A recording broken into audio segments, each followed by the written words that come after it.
When our clergy team gathered this week to discuss being together on Shabbat, we felt that above all, we wanted to create a space where we could turn to each other in grief and hold together the heaviness and heartache of this moment. So I'm going to spend just a few minutes setting this up, and then we'll ask you to turn to each other to engage in a heart-centered conversation.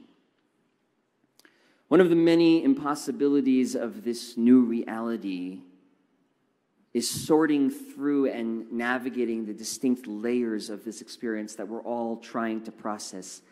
It's really too much. The horror and heartbreak of Israeli Jews murdered and kidnapped. The painful questions about how Israel has responded and should respond. The deep hope that innocent Palestinian civilian life is spared in the mourning of those lives already taken. The trauma awakened as American Jews of violence directed at our people. The abandonment of allies in this vulnerable moment. And the uncertain future for Israeli and Palestinian society.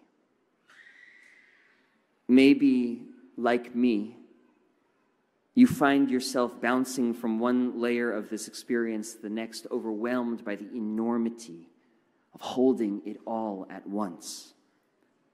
The moment I slow down enough to feel the well of grief flowing through me, my focus shifts to the pressing questions posed by the next headline, and those, of course, deserve our attention as well.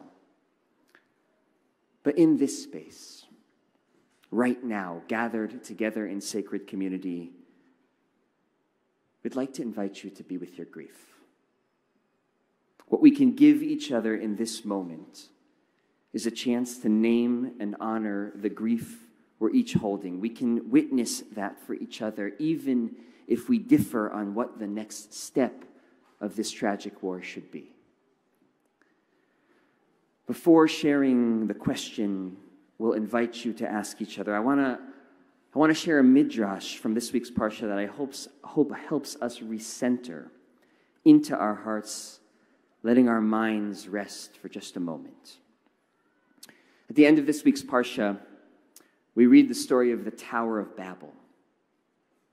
One of the explanations for the role of this story in our narrative is that it explains how it came to be that we live in a world in which we so often fail to understand each other.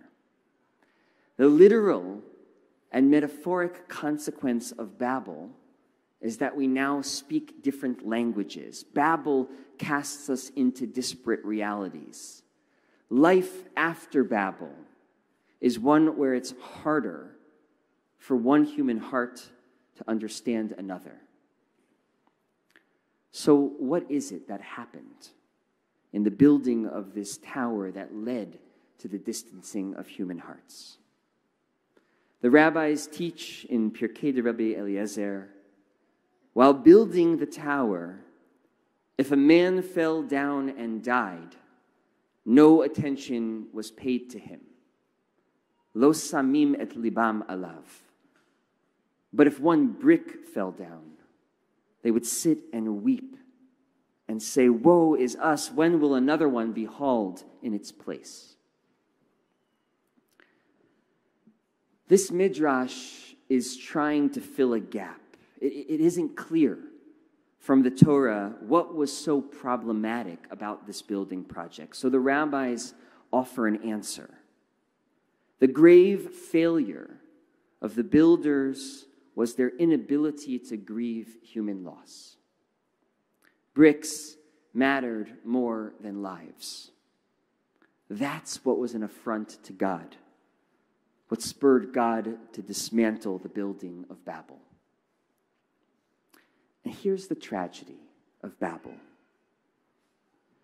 The consequence of not grieving together in that moment of loss was that we became less able to understand each other's pain moving forward. We retreated to our different languages. But, my friends, grief is the universal language. Heartbreak ought not require translation. That's the message I hope you'll hear today. When we grieve together, we see the humanity of others and we honor our own. Let's do that for each other right now. We're going to give you 10 minutes to hold each other in grief. Okay, this is an exercise, let me be clear, in compassionate listening and vulnerable sharing. It's not a space to debate those other important questions about what ought to happen next that we're also holding. Okay, this is love reciprocated. So here's the invitation. Turn to one or two people next to you and ask, for whom and for what is your heart aching? For whom and for what is your heart aching? We'll call you back in 10 minutes with song.